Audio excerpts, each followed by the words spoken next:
नमस्कार दोस्तों, पिछले वीडियो में हमने एंजाइटी डिसऑर्डर्स के बारे में समझा था। आज के इस वीडियो में हम एंजाइटी डिसऑर्डर्स के ट्रीटमेंट पर फोकस करेंगे। Anxiety disorders common mental health conditions होते हैं, लेकिन सही ट्रीटमेंट के साथ इन्हें इफेक्टिवली मैनेज किया जा सकता है। ट्रीटमेंट ऑप्शंस में साइकोथेरेपी, मेडिकेशंस और लाइफस्टाइल चेंजेस शामिल होते हैं। अक्सर बेस्ट रिजल्ट्स तब मिलते हैं जब थेरेपी और मेडिसिन दोनों साथ यूज की जाती हैं। ट्रीटमेंट का डिसीजन पेशेंट को एक्टिवली लेना चाहिए, सिर्फ थेरेपी, सिर्फ मेडिसिन या दोनों का कॉम्बिनेशन। रिसर्च के मुताबिक GAD जैसे एंजाइटी डिसऑर्डर्स में थेरेपी और मेडिसिन दोनों इक्वली इफेक्टिव होती हैं। एंजाइटी डिसऑर्डर्स अक्सर लॉन्ग टर्म होते हैं। ट्रीटमेंट से एंजाइटी पूरी तरह खत्म होना जरूरी नहीं, लेकिन सिम्टम्स कम होते हैं, डेली फंक्शनिंग बेटर होती है और क्वालिटी ऑफ लाइफ इम्प्रूव होती है।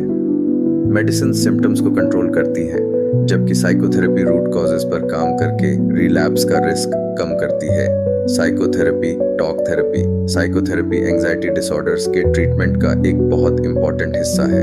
ये लोगों को अपने थॉट्स, इमोशंस और बिहेवियर्स को समझने में मदद करती है और स्ट्रेस और फियर को हैंडल करने के हेल्थी तरीके सिखाती है। थेरेपी सिर्फ सिम्टम्स कम नहीं करती, बल्कि लॉन्ग टर्म स्किल्स डेवलप करती है जो एंजाइटी को फ्यूचर में मैनेज करने में मदद करती है। Cognitive behavioural therapy CBT thoughts, feelings और बिहेवियर्स के बीच के कनेक्शन पर फोकस करती है। एंजाइटी में लोग अक्सर नेगेटिव या अनरियलिस्टिक थॉट्स रखते हैं जो फियर और वरी को बढ़ा देते हैं। CBT इन अनहेल्पफुल थॉट्स को आइडेंटिफाई करना और उन्हें बैलेंस्ड और रियलिस्टिक थिंकिंग से रिप्लेस करना सिखाती है। इसमें एक्सपोजर टेक्निक्स भी होती हैं, जहां पर्सन धीरे धीरे अपने फियर्स का सामना करता है इंस्टेड ऑफ उन्हें अवॉइड करने के। टाइम के साथ एंजाइटी कम होती है और कॉन्फिडेंस बिल्ड होता है। CBT स्ट्रक्चर्ड, प्रैक्टिकल और एंजाइटी ट्रीटमेंट में सबसे ज्यादा यूज होने वाली थेरेपी है। साइकोडायनामिक साइकोथेरेपी एंजाइटी के इमोशनल रूट्स को एक्सप्लोर करती है। यह देखती है कि early life experiences, unresolved emotional conflicts और अनकॉन्शियस पैटर्न्स का प्रेजेंट एंजाइटी पर क्या इफेक्ट पड़ रहा है। थेरेपिस्ट के साथ ओपन डिस्कशंस के थ्रू पर्सन अपने इमोशनल ट्रिगर्स और रिपीटेड पैटर्न्स को समझने लगता है। यह self awareness long standing anxiety symptoms को कम करने में मदद करती है।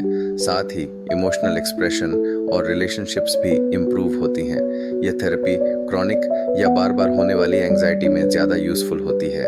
डायलेक्टिकल बिहेवियर थेरेपी DBT उन लोगों के लिए खास तौर पर हेल्पफुल होती है जो एंजाइटी के साथ इंटेंस इमोशंस एक्सपीरियंस करते हैं। इस थेरेपी में 4 मेन स्किल्स सिखाई जाती हैं: mindfulness, emotion regulation, distress tolerance और interpersonal effectiveness.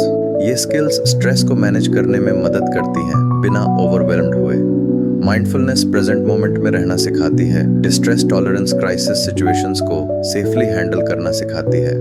Emotion regulation emotions की इंटेंसिटी कम करती है और इंटरपर्सनल स्किल्स कम्युनिकेशन बेटर बनाती है। DBT एंजाइटी को हेल्थियर तरीकों से हैंडल करना सिखाती है। फैमिली थेरेपी यह देखती है कि फैमिली रिलेशनशिप्स और कम्युनिकेशन पैटर्न्स एंजाइटी को कैसे इन्फ्लुएंस करते हैं। कभी कभी फैमिली मेंबर्स अननोइंगली एंजाइटी को बढ़ा देते हैं, जैसे ज्यादा प्रोटेक्शन, क्रिटिसिज्म या कॉन्फ्लिक्ट्स के थ्रू। यह थेरेपी फैमिली को एंजाइटी डिसऑर्डर समझने और सपोर्टिव बिहेवियर्स डेवलप करने में मदद करती है। कम्युनिकेशन, प्रॉब्लम सॉल्विंग और इमोशनल सपोर्ट इम्प्रूव होता है। घर का स्ट्रेस कम होने से एंजाइटी सिम्टम्स भी काफ़ी कम हो जाते हैं। फैमिली थेरेपी स्पेशली चिल्ड्रन और एडोलेसेंट्स के लिए बहुत यूजफुल होती है। अप्लाइड रिलैक्सेशन थेरेपी पर्सन को एंजाइटी के अर्ली फिजिकल साइंस पहचानना सिखाती है, जैसे मसल टेंशन, फास्ट ब्रीदिंग या रेस्टलेसनेस। जैसे ही ये साइंस नोटिस होते हैं, रिलैक्सेशन टेक्निक्स तुरंत अप्लाई की जाती हैं। इसमें deep breathing, progressive muscle relaxation और काल्मिंग इमेजरी शामिल होती हैं। रेगुलर प्रैक्टिस से बॉडी स्ट्रेसफुल सिचुएशंस में जल्दी रिलैक्स होना सीख लेती है। इससे एंजाइटी पैनिक लेवल तक पहुंचने से पहले ही कंट्रोल हो जाती है।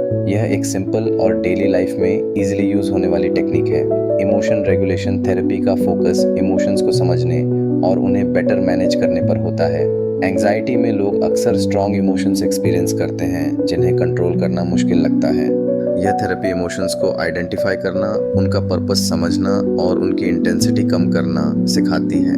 ये अनकंफर्टेबल इमोशंस को अवॉइड करने के बजाय टॉलरेट करना भी सिखाती है। जब इमोशंस बेटर रेगुलेट होते हैं तो एंजाइटी मैनेज करना आसान हो जाता है। यह थेरेपी उन लोगों के लिए यूजफुल होती है जिनकी एंजाइटी इमोशनल सेंसिटिविटी से जुड़ी होती है। माइंडफुलनेस थेरेपी प्रेजेंट मोमेंट पर फोकस करना सिखाती है, बिना थॉट्स या फीलिंग्स को जज किए। इसमें लोग एंग्शियस थॉट्स को सिर्फ ऑब्जर्व करना सीखते हैं, उनमें उलझने के बजाय। इससे एक्सेसिव वरी, ओवरथिंकिंग और फ्यूचर का फियर कम होता है। माइंडफुलनेस काम अवेयरनेस और इमोशनल बैलेंस को प्रमोट करती है। रेगुलर प्रैक्टिस से स्ट्रेस का रिस्पॉन्स ज्यादा कंट्रोल्ड हो जाता है। ओवरऑल वेलबींग भी इम्प्रूव होती है। Acceptance and commitment therapy ACT acid anxiety के साथ रिलेशनशिप को चेंज करने पर फोकस करती है। इसमें एंग्शियस थॉट से लड़ने के बजाय उन्हें एक्सेप्ट करना और अवेयर रहना सिखाया जाता है। यह बताती है कि थॉट्स टेम्परेरी एक्सपीरियंसेस होते हैं, थ्रेट्स नहीं। ACT लोगों को अपनी पर्सनल वैल्यूज आइडेंटिफाई करने और एंजाइटी के बावजूद मीनिंगफुल एक्शंस लेने में मदद करती है। माइंडफुलनेस टेक्निक साइकोलॉजिकल फ्लेक्सिबिलिटी बढ़ाती हैं। टाइम के साथ एंजाइटी डेली लाइफ पर कम कंट्रोल करती है। Non medication and lifestyle approaches healthy lifestyle habits anxiety management में बहुत इंपॉर्टेंट रोल प्ले करती हैं। Regular physical exercise strongly recommend की जाती है क्योंकि यह स्ट्रेस और एंजाइटी दोनों को कम करती है। कुछ लोगों के लिए एक्सरसाइज फॉर्मल ट्रीटमेंट्स जितनी ही इफेक्टिव हो सकती है। साथ ही स्टिमुलेंट्स जैसे कॉफी, चाय, energy drinks, pre workout supplements और कुछ हर्बल प्रोडक्ट्स को कम या अवॉइड करना जरूरी होता है। ये सब्सटेंसेस नर्वसनेस बढ़ा सकती हैं और एंजाइटी सिम्टम्स वर्सन कर सकती हैं। मेडिकेशंस एंजाइटी डिसऑर्डर्स के ट्रीटमेंट के लिए कई मेडिकेशंस अवेलेबल हैं। SSRIs और SNRIs commonly first line treatments के तौर पर यूज की जाती हैं और लॉन्ग टर्म मैनेजमेंट में इफेक्टिव होती हैं। सिवियर एंजाइटी केसेस में शॉर्ट टर्म मेडिसिन जैसे बेंजोडाइजिपीन्स, प्रेगाबालिन, गाबापेंटीन, हाइड्रोक्साइजीन या कुछ न्यूअर एंटीसाइकोटिक्स प्रिस्क्राइब की जा सकती हैं। ये मेडिसिन्स यूजुअली शॉर्ट ड्यूरेशन के लिए दी जाती हैं क्योंकि इनमें डिपेंडेंस और विथड्रॉवल का रिस्क होता है।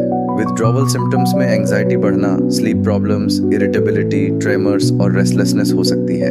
इसलिए साइकाइट्रिस्ट ही बेस्ट प्रोफेशनल होता है जो डिसाइड करे कि कौन सी मेडिसिन सूटेबल है, कितने टाइम के लिए लेनी चाहिए और कौन से साइड इफेक्ट्स या विथड्रॉवल सिम्टम्स हो सकते हैं। कंक्लूजन, एंजाइटी डिसऑर्डर्स को सही कॉम्बिनेशन ऑफ थेरेपी, मेडिकेशन और लाइफस्टाइल चेंजेस के साथ इफेक्टिवली मैनेज किया जा सकता है। अर्ली ट्रीटमेंट और रेगुलर फॉलोअप से लॉन्ग टर्म आउटकम्स काफी बेटर होते हैं। जब लोग ट्रीटमेंट ऑप्शंस को समझते हैं तो वे इन्फॉर्म्ड डिसीजंस ले पाते हैं और अपनी मेंटल हेल्थ पर कंट्रोल वापस पा सकते हैं। लाइक और शेयर कीजिए। और मैं हूं doctor Dilip Kumar, clinical psychologist, और मैं यहां शेयर करता हूं रियल साइकोलॉजी जो दिमाग को समझे और दिल को हील करे। फॉलो और सब्सक्राइब करो अगर आप भी अपने थॉट्स से समाधान चाहते हो। Thanks for watching.